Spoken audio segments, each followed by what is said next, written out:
Alright friends, welcome back. In this video I'd like to go ahead and take a second day for section 1.7 of your textbook, and in the last video on day 1 we talked about how you can solve linear and compound linear inequalities, and if you haven't caught that video yet and you forgot how to solve those linear inequalities, you may want to go ahead and catch that video real quick and then return back to this one, because we're going to be using a lot of the skills we learned in that video to help us out with this one, okay? Because the topic of this video, of course, is going to be your absolute value inequalities. So we had a video a little bit ago that talked about your absolute value equations when you had an equal sign in what you were trying to solve, but now we have, of course, inequality symbols, so we have absolute value inequalities.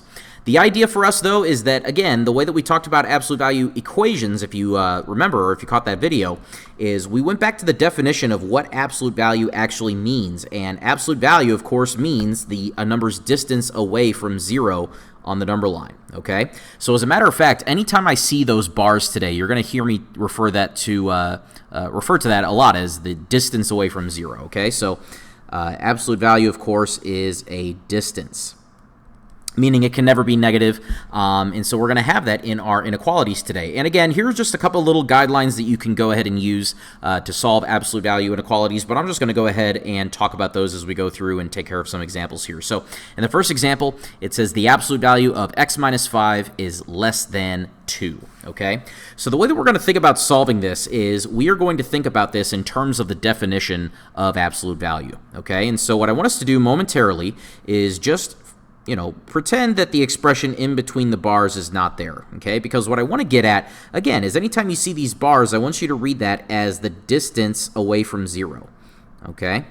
So if you think about a number line, which I might just go ahead and draw right here, okay? If I have a statement that says the distance away from 0 of all the numbers that I want to pay attention to, the distance away from 0, I want that distance to be strictly less than 2 steps away from 0 on the number line, okay? So I want to strictly be less than 2 steps away from 0 only, okay? So let's go ahead and mark where 0 lives. And then if I go 2 steps to the right, then of course I'm going to be landing here at the number 2 itself, positive 2. And if I go 2 in the other direction, then of course I land at negative 2, okay? And so here's the deal. What our statement says is that we want the distance, we want to pay attention to all the numbers that have a distance away from 0 that is strictly going to be less than 2. So we only want to restrict our attention to those numbers that live in this little region of the entire number line right here, from negative 2 all the way to positive 2, okay? Now what I want you to realize, though, is that this little region that I just highlighted there in blue, that is 2 descriptions, right? So in negative territory, that means that we want all of the numbers that are going to be in this region, okay? And that region, of course, is going to be all the numbers that are greater than negative 2, okay? But we also have the positive territory, right? We also want all the numbers that are in this region on the right side of 0, and these, of course, are all the numbers that are less than positive 2. So these are 2 descriptions that my numbers are going to have to fit at the same time. I have to be a number that is both greater than negative 2, which I'm going to write down here, greater than negative 2, and at the same time, I have to be a number that is less than positive 2. Okay? And so that's why you're going to find whenever we solve these absolute value inequalities that we're going to break them up in the way that we do. We go back to the number line, we interpret what we're saying in terms of distance on the number line itself, and then we split up into these 2 little descriptions. Either in this example, I am greater than negative 2, or I am less than positive 2. Okay? Now, what was that number that I wanted the distance of? Okay? Oh, well, that was the number x minus 5. And so what I'm going to do is I'm going to come down here and say that number, x minus 5, is going to have to be the number that is either greater than negative 2 or less than positive 2. And you can see what we've just done here. We've just gone ahead and broken this up into 2 separate little mini linear inequalities. And to solve these is, I mean, not hard at all. Come on now. You just add 5 to both sides on that one and then add 5 to both sides on this one. And then what we would find is that we end up here with x is greater than positive 3, because that's a negative 2 plus 5. Over here you get x is less than 2 plus 5, which makes 7, okay? But here's the thing. Don't forget that this is an and, Okay, and so if it is an and, what I would like you guys to practice doing is writing this as one of those compound inequalities, okay, where what I'm talking about is this, right? What we are saying here is that we're using this number x to describe all of the different numbers that, that we want to pay attention to here, right? So I'm just going to go ahead and write down a single copy of that x right there. And then I have these two descriptions that I want to fit, okay? I have to have x's that are at the same time greater than 3 and less than 7. So I might go ahead and write that in a single condensed statement like this. If I want to be greater than 3, then I'm going to go ahead and write it so that my inequality symbol is opening up to that x there. Okay, so again, I've just flipped this around and I've gone ahead and written it like that. 3 is less than x. That's the same thing as saying that x is greater than 3. Okay, but I'm going to tack on to that statement now because I now want to include my other conclusion here. So at the same time, I have to be an x that is less than 7.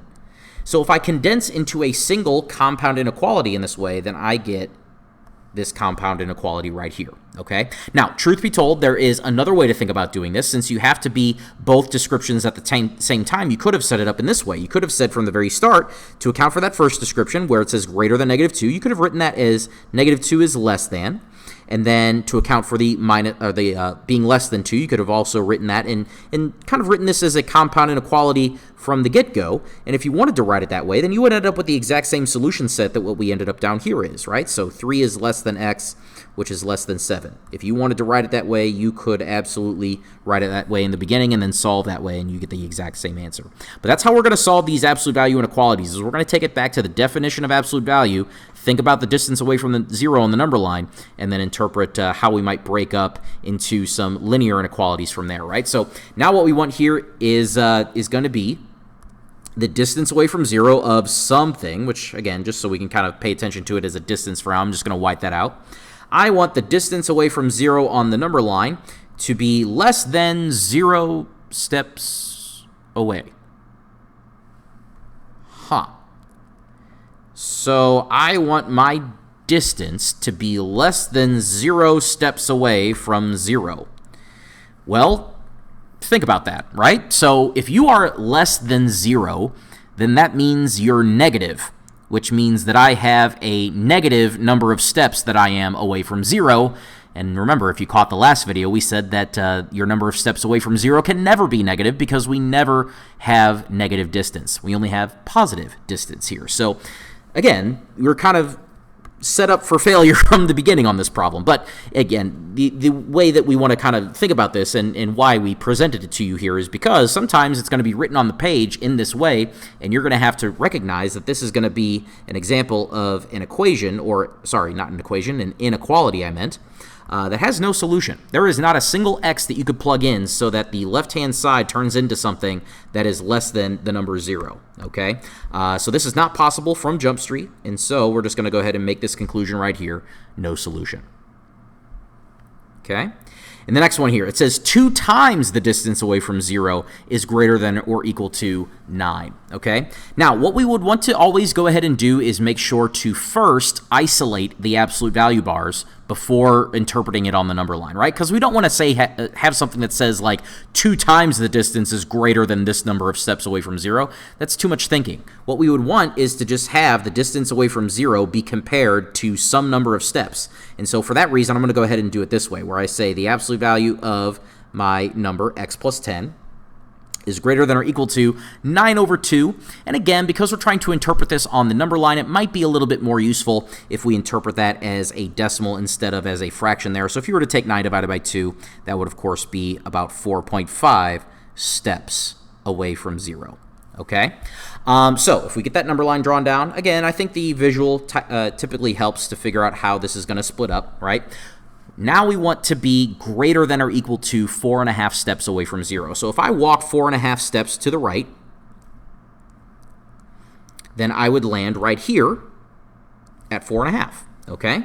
And so I would simply have positive 9 over 2 is where I would land up there. And of course, if I go that same distance to the left, so 1, 2, 3, 4, 5, then I would land approximately right there at negative 9 over 2, okay? Now, here's the deal.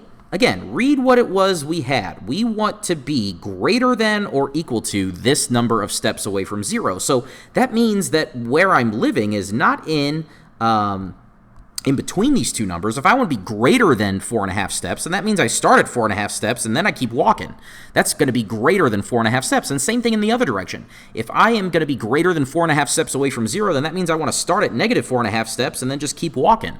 Okay, so I'm going to keep walking in these directions here. And what are these two descriptions? Well, this would be the description where you are going to be less than or equal to negative 4.5 steps. And this over here would be the description where we are greater than or equal to 4.5 steps. Okay? And so this gives us that way of being able to break this up into your two separate little mini inequalities. And again, because these are regions that point away from each other, these are disjoints, so that means you can only build your house in one region or the other, so that this is going to be an or compound inequality. Okay? Where my two descriptions are, I want to be less than or equal to negative 9 over 2, or I want to be greater than or equal to positive 9 over 2, okay? And what was the number that fit these descriptions? Well, that was just the number in between the bars, right? So that's going to be x plus 10 is less than or equal to negative 9 over 2. X plus 10 is greater than positive 9 over 2, okay? And then here we would just go ahead and solve these little mini inequalities here. We could do that very simply by subtracting 10 from both sides, in which case we are going to end up with here x is less than or equal to, and then to go ahead and perform these operations, I'm just going to go ahead and bust out my handy-dandy calculator here really quickly. As a fraction, this would be written as negative 29 over 2, or in other words, negative 14.5.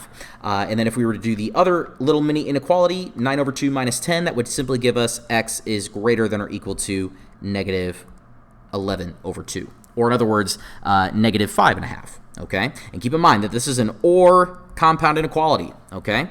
And so writing our final answer in that way, we would go ahead and slap that word or in between, okay? Now, keep in mind, if we were to write this in interval notation, we absolutely could. This would be the open interval from negative infinity all the way until we reach negative 29 over 2. And because of that or equal to, I'll go ahead and include that negative 29 over 2 in a square bracket, infinity in parentheses as always. That word or is going to be represented by the union symbol in between these. And then, of course, we'd have a square bracket here on negative 11 over 2. And then we would want everything greater than that, which would go all the way out to positive infinity there. So if I wanted the interval notation way of writing it, then here it would be right here, okay? And so yet again, whenever you have an example where the absolute value bars are not isolated, then you're saying 2 times the distance is greater than or equal to 9 steps away from 0. And it's not that you couldn't do it in that case if it was written like that, but it just involves more thinking about what your regions would have to be. It's always a good idea to make sure that you isolate that absolute value expression before you continue to interpret on the number line. So one last example here for the video. We have number 11. We have the distance away from 0 minus 4 steps is less than 2 steps away from 0. Okay, so again, that's not really ideal. We would like to have the absolute value bars isolated before we interpret it on the number line here. So let's go ahead and get rid of that minus 4. We're going to add 4 to both sides, in which case we're going to see here that we end up with the absolute value of 2x minus 1 all over 3 is less than 2 plus 4, that's going to be 6 steps. Okay? So if we interpret that on the number line, then of course what we mean to say here is that we are wanting to pay attention to all the numbers whose distance away from 0 is less than 6 steps away from 0. Okay, so let's go visualize that here, right? So if I were to draw my number line, here is 0. If I were to go 6 steps to the right, I land at positive 6. 6 steps to the left, I land at negative 6. And if I want to be a number that is less than 6 steps away from 0, then that means I'm fitting one of these two descriptions, right? I'm either going to be starting at negative 6 or going somewhere to the left of it until I reach 0, or I'm going to fit the other description instead of this one where I'm saying that I'm going to be greater than negative 6. I'm going to be fitting this other description where I start at 6 and then go everything less than it, which, of course, that would be less than 6. Okay, so these two descriptions, that is how I'm going to break up this compound inequality. I'm going to say that I want to pay attention to the numbers that are either greater than negative 6 and are also at the same time less than positive 6. Because you can see that these two descriptions point towards each other to make one complete description. That means that you can be a number that fits both of these descriptions at the same time. You can, of course, be greater than negative 6 and at the same time less than positive 6. Okay? And of course, what was that number that we wanted to pay attention to? Well, that was the mystery number 2x minus 1 all over 3. So 2x minus 1 all over 3 is greater than negative 6 and at the same time 2x plus 1 is, or sorry, all over 3 is less than positive 6, okay? And so again, you could have set this up as a compound inequality and solved it that way, but I think it's a little bit easier to kind of interpret this in terms of the two separate descriptions and then conjoin them at the end because it's an and, okay? So the first step of all this work here, of course, would be to go ahead and get rid of that big divided by 3. I think we could do that pretty easily by multiplying everything by 3, in which case we're on the left-hand side, that times 3 and the 3 divided by, that's going to be, or not the 3 divided by, but the divided by 3 I meant. It's just going to simply give you the numerator, 2x minus 1. And then 3 times negative 6 is going to give you negative 18. Okay? And then over here on the other one, we have 2x plus 1 is less than positive 18. Okay? And then some linear inequalities there, which we'll just go ahead and quickly show the steps for. Let's see. Did I copy down this other one correctly? No, I did not. I should have minus 1 there. Whoops. Good thing I caught that. Tiny mistakes. They always happen. Okay? There we go. All right, so 2x is greater than negative 17, and at the same time, 2x is less than positive 19.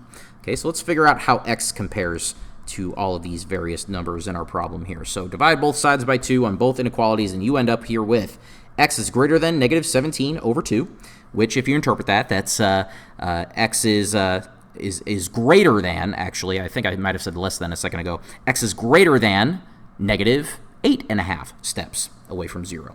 And then over here, x is less than positive 9.5 steps away from 0, or in other words, positive 19 over 2. And again, because this is an and, we need to be writing this as a compound inequality, where we're saying the following. We're saying that negative 17 over 2 is going to be less than x, because we said x was greater than negative 17 over 2 in the previous line. But at the same time, the same x has to be less than 19 over 2. And that would be the inequality way of writing it, but we also need to go ahead and be familiar with the interval way of writing it. So I'm going to go ahead and write that and then box my answer. Okay? So the most important thing to take away from this video is that when you solve an absolute value inequality, absolute value inequalities are just simply compound inequalities. And so you have to the number line and interpret the definition of distance or the definition of absolute value in order to make sense out of how your linear inequalities are going to break apart so that you can perform that algebra. So that's all I have for this video. Thank you very much for your attention. If you guys have any questions whatsoever, please, as always, do not hesitate to let me know. But thank you very much, and I will speak to you guys in the next one.